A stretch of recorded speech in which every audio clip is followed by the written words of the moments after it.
Au départ, la route des pêches était prévue pour être un tronçon à double sens en revêtement depuis fin pavé du centre commercial Erevan jusqu'au giratoire de Fidjro-Plage, puis un second tronçon jusqu'à Togbin. Mais le gouvernement de la rupture a revu les données. L'actuel gouvernement a décidé de drainer le trafic portuaire à travers la route des pêches. C'est pour réduire un tant soit peu le congestionnement de la ville. Ces données techniques ont donc été redimensionnées et l'entreprise Adeoti associée pour la réalisation d'un trafic de type lourd T2. Nous avons une première couche de fondation de 15 cm de silteux. Après, il y a une deuxième couche de fondation en concassé 0,31,5 de 20 cm améliorée au ciment. Après, il y a une couche de base en enrobé à module élevé d'épaisseur 10 cm.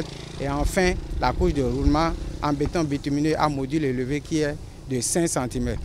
Selon ces études, la route des pêches doit démarrer depuis le giratoire de Erevan. Oui, donc depuis le giratoire de Erevan, nous avons une route bitumée prochainement. Le blocage des travaux était précédemment dû aux problèmes liés à l'expropriation des populations, mais actuellement, la saison des pluies et les grands travaux ne font pas bon ménage. Pour le moment, le seul blocage que nous avons, dont je peux parler, c'est juste, vous allez remarquer, nous sommes déjà en plein dans la période des pluies.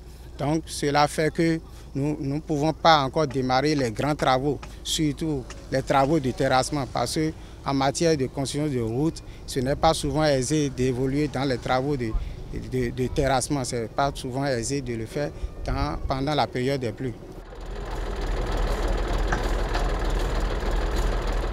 Comme le président est nouvellement arrivé, il y a de quoi qu'il suspende les travaux d'abord pour mieux voir dans ce qui se passait avant de relancer. Les travaux de la route des pêches sont prévus pour être livrés dans un délai de 2 ans.